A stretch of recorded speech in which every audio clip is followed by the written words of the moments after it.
Қалада бүгін өзгөчө маанай. Бирле учурда шаардын ар кайсы бурчунда 7 багытта иш-чара өтүп жатты. Бул көчөдө Ошто жашаган бардык улуттардын музыкасы жаңырып, анын коштоосунда улуттук кийимдерченин колоннасы өттү. Оштун борбордук көчөлөрү тозулуп, жана 19-кылымдын стилинде кооздолгон атай декорация жана ар жерлерде илгерки улуттук оюндар ойнолуп жатат.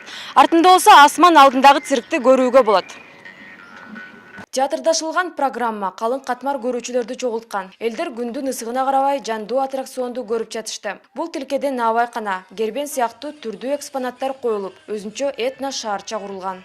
Бүгүн өтүп жаткан кезеге этно фестивал дейт экен, тарых маданият жылында таалайдын элдин майрамы. Көрүүчүлөр Оштун Кыргыз драм театрында да жыктолгон. Бул жакта сахнада акындар төгүп, өнөрпоздор концерттик номерларын тартуулап беришти. Элдерди аянттагы көргөзмөдө кызыктырып жатты. Кыргызстандын булуң бурчунан келген уус чеберлер түрдүү буюмдарын жана өздөрү даярдаган улуттук кийимдерин көргөзүп жатты. Айрымдардын тыйындар менен кооздолгон кийим жасалгалары нумизматтардын көз жоосун алат. 1800 канчанчы жылгы тыйындар буларчы? Бүт күмүш тыйындар булчу Николаевскийлер.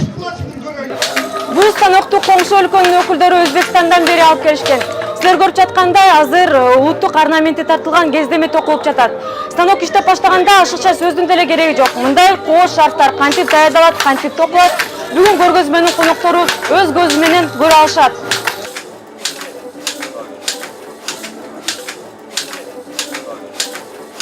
Баткендик апалар фестивалга станокторун алып келбесе да, өздөрү жасаган килемдери менен келген. Гиброхон апанын килемдеринен кыргыз улуттук оймолорун көрсөк болот. Боекторундагы табигый жолу менен алат. Кызыгы апанын эко килемдери Кытайдын өндүрүшүнөн да арзан турат. Мен негизинен шу илгерги энелерибиздин унутулуп калган баягы энелерибиздин буюмдарын сактап, ушулардын зорун сактап, ушулардын материалдарын, анал неден жасалгандарын сактап, ушуларды кайра жаңылап чыгарып келемин. Бизде өзүңөр билесиңер, биз Баткенде ушу өрүк, өзүбүздүн өрүк менен сыймыктанабыз да. Биз мына өрүктү бир эле кургатып, элге тартуулап жебестен, мында биз эң жакшы сапаттуу өрүк комуздарды да алып келгенбиз бүгүн.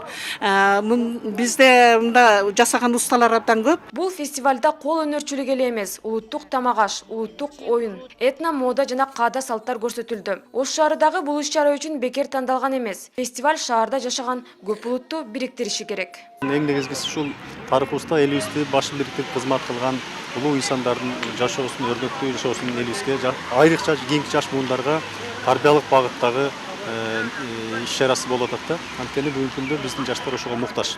Тарых жана маданият жылын өткөрүү дирекциясы көргөзмөгө катышкан уус чеберлерге белектерин камдап койгонун айтты. Иш-чара 3-июнда салтанаттуу гала концерт менен жыйынтыкталат. Жеңишкүл Шабданбекова, Кубанычбек Мамытов, 5 канал, Ош шаары.